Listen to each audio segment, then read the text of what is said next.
Hello, today I'd like to give you a brief demo on how to administer and deploy out a new feature that we have in EnterpriseOne called the Related Information Application Framework. Now what this Related Information Framework allows you to do is to embed external web content directly in line with EnterpriseOne applications. So we're going to walk through a very simple use case today where we're going to go take one of the EnterpriseOne applications, a simple one called Address Book Revisions, and the idea is for all the customers in the system, I would like to be able to display a map to their location when I'm looking at their customer information. Now there's going to be some information I need from this application prior to setup. Most importantly, I need to know the form name of the application. So I'm going to go ahead and click the About button on the top right hand corner of the application. It gives me information about it, and what I'm looking at is the form name of the application. So I can see in this case it's W01012A. I'm going to go ahead and note that down and use that for a later setup exercise.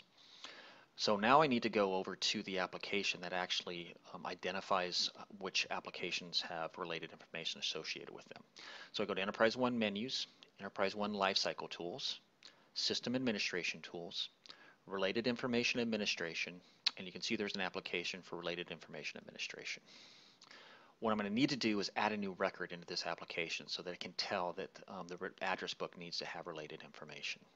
Some of the information you're going to need is which environment is this running over.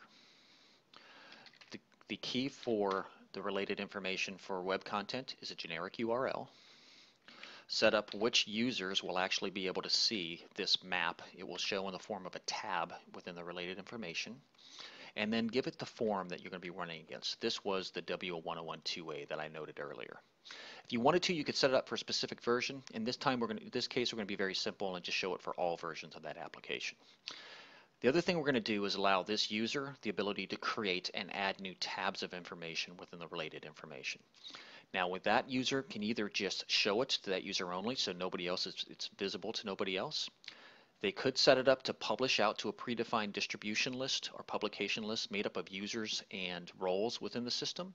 And if you want to put a little more governance on it, you can actually require approval by an administrator before other users and roles can see that content. Once again, in this case, we're just going to be simple and show how it can be published out to myself. Once I've added this information, very simple information, I just hit save.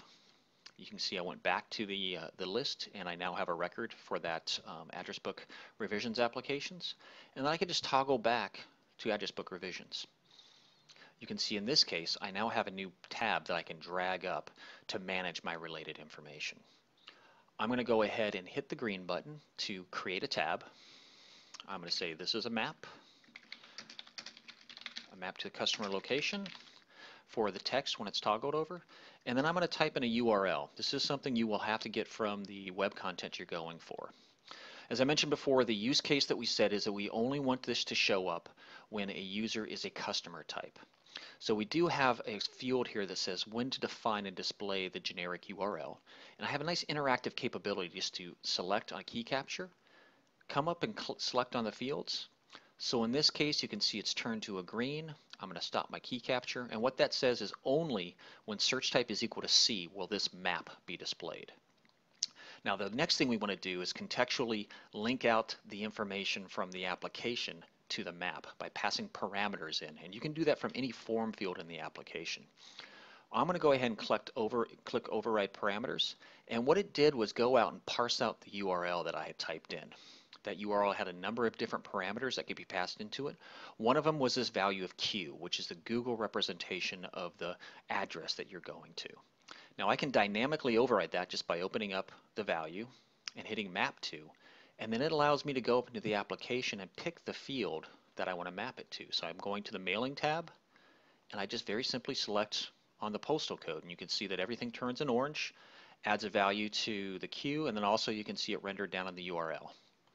Very simple. I go ahead and hit the save button, and you can see at this point in time the map will be rendered with a direct location out to that postal code. So very nice simple solution to be able to embed really any type of external web content as long as you have a URL and you have authority to set up the application. So that was a quick run through on how to set it up. Thanks for your time, and I hope you can use this feature in your own site.